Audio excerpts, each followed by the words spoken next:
10º domingo después de Pentecostés, en el Evangelio, vimos cómo el Señor expulsaba al demonio que estaba atormentando y haciendo sufrir a un niño aquejado de una enfermedad, que si bien describe en sus síntomas como epilepsia, después revela que no es exactamente epilepsia. El Señor con su palabra increpa al demonio, el demonio es expulsado, y después de expulsar al demonio reprende a los discípulos: ¿hasta cuándo tendré que estar con vosotros, generación incrédula y perversa? Y después en privado los apóstoles le preguntan, ¿por qué no pudimos expulsarlo nosotros? Lo que sucede es que esta clase de demonios se expulsa con la oración y con el ayuno.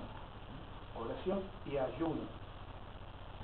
Si bien ese texto presenta algunas variantes en algunos manuscritos, solamente aparece oración, los manuscritos que ha recogido la Iglesia como más fieles a esto también son oración y ayuno.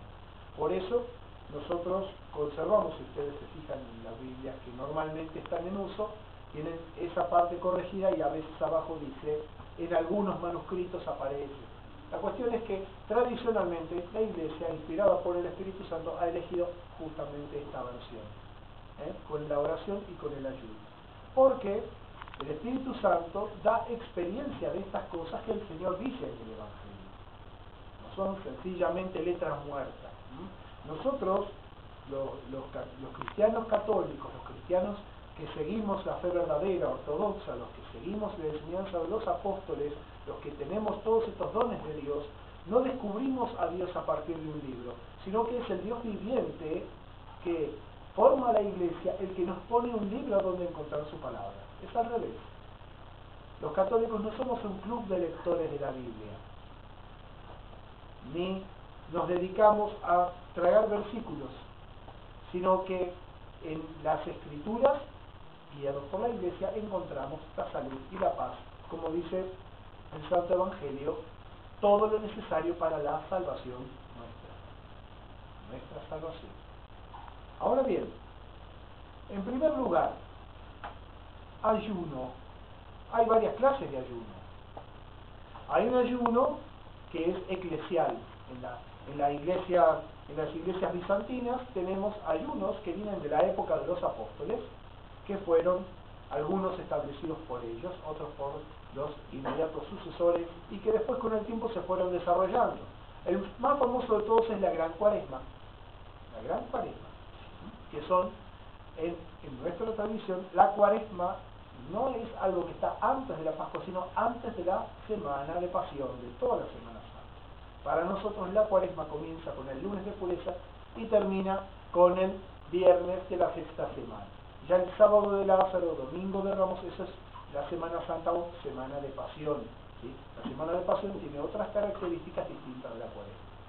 Tenemos otro ayuno eclesial los miércoles y los viernes, desde épocas apostólicas, desde el comienzo de la Iglesia y hasta el día de hoy, por gracia del Espíritu Santo, mantenemos la costumbre de evitar a veces los alimentos de origen animal, a veces inclusive hasta reduciendo la cantidad de lo que comemos, los viernes en honor de la pasión del Señor y su muerte. Entonces aplicamos el remedio, porque esto es algo muy importante, el remedio no es un castigo del ayuno, es un remedio. El remedio del ayuno para curar justamente nuestra falta de filiación con Dios. Curamos eso los viernes, los miércoles. Ayunamos porque ese día Judas traicionó a su amigo Jesús. No solo Jesús era amigo de Judas, sino que Judas era amigo de Jesús. Y lo traicionó un miércoles. Ahora bien, nosotros en nuestras faltas personales en contra de Dios, también pedimos a Dios la curación de esto.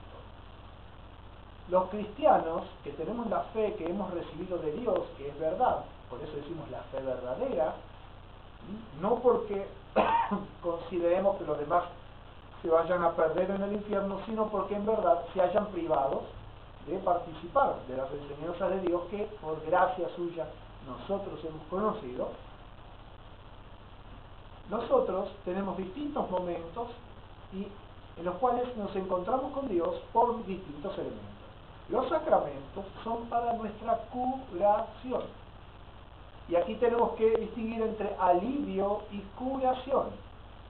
Alivio es aquello que nos quita el dolor, nos separa de aquello que nos está pasando, lo cual no está mal, pero es un grave riesgo. A veces confundimos un calmante con un remedio. Son dos cosas distintas. La fe es para alivio y curación, y todo lo que atañe a la fe está dirigido a no solo nuestro alivio, que a veces por gracia de Dios no lo tenemos, pero sí para nuestra curación. Bien sabemos que cuando la herida no duele, nos olvidamos más fácilmente de ella. Y a veces nos perdemos la curación de algo porque no atendemos a aquello de lo que estamos enfermos. Por eso, el ayuno y la oración, tanto a través de los sacramentos, tanto en los distintos oficios que se celebran, como en las distintas oraciones que hacemos en nuestra casa, como la oración de Jesús, Señor Jesucristo, Hijo de Dios, ten piedad de mi pecador, que ustedes también practican, la aplicamos como remedio a nuestra incredulidad, a nuestra frialdad, a nuestra pequeñez, de la cual el Señor no nos pide cuenta. El Señor no nos dice que nosotros tenemos que estar exentos de todo pecado, sino de cómo nosotros consentimos en permanecer en ese estado. Si permanecemos incrédulos, permanecemos alejados de Dios, a medio camino, queriendo complacer a Dios y complacer a los hombres, recibiendo la fe, pero donde vivo yo nadie sabe que voy a misa. Donde estoy yo, en el lugar donde me muevo, nadie me identifica con la iglesia, porque Dios me gusta, pero no quiero ser juzgado por eso. ¿Cuántos temores anidan en nuestro corazón que muestran nuestra fe tan pequeña que no llega a iluminar nuestros ojos? Por eso el Señor nos recomienda el ayuno y la oración. Hay un ayuno entonces y una oración que son eclesiales, y hay un ayuno y una oración que son personales. Y la Santa Iglesia, iluminada por el Espíritu Santo, no solo nos da de comer, nos alimenta y nos cura con lo que es común para todos, sino que también nos anima a que cada uno en su medida pueda completar con su oración personal y con su ayuno personal no solo lo que está enfermo en su carne, sino para que contribuya para el bien de toda la Iglesia. ¿Acaso no es propio del que tiene más karmas? ¿Acaso que aquel que puede contribuir con sus oraciones ayudar al miembro incrédulo? ¿Acaso nuestro ejemplo y nuestra palabra en cooperar con Dios nos lleva a que otros oren y también se comprometan y se dejen transformar con Dios? Por eso, en el orden personal, el Señor nos instruye como a los apóstoles, en privado. Hay ciertas cosas que el Señor hace delante de todos, como la curación del epiléptico que en realidad estaba endemoniado. No es lo mismo estar epiléptico que endemoniado. La epilepsia es una enfermedad, es una dolencia, ¿sí? En cambio, en este caso había algo que podía parecer una enfermedad o una dolencia común, sin embargo había algo más. El Señor así lo pudo conocer porque Él es Dios y ama a los hombres.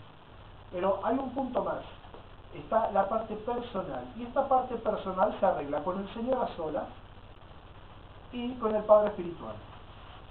Cuando uno quiere añadir oraciones y quiere añadir ayunos, necesita guía y consejo. Nadie se automedica y le echa la culpa al médico después cuando le va mal. Automedicarse no es algo bueno, es algo imprudente. Por eso también hay que escuchar este llamado del Señor al ayuno y la oración, pero un llamado como lo hace el Señor, para nuestro crecimiento, nuestro bien y nuestra curación espiritual. Esta curación espiritual la llamamos divinización, también se utiliza la palabra santificación.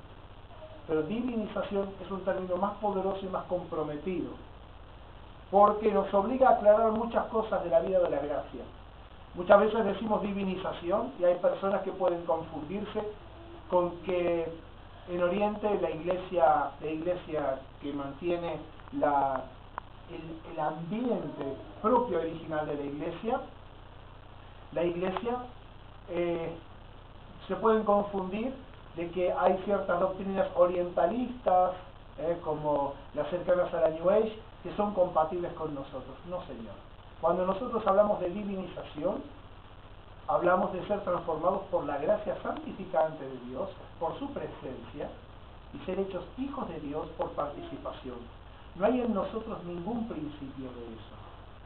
No podemos limpiar con un trapo sucio.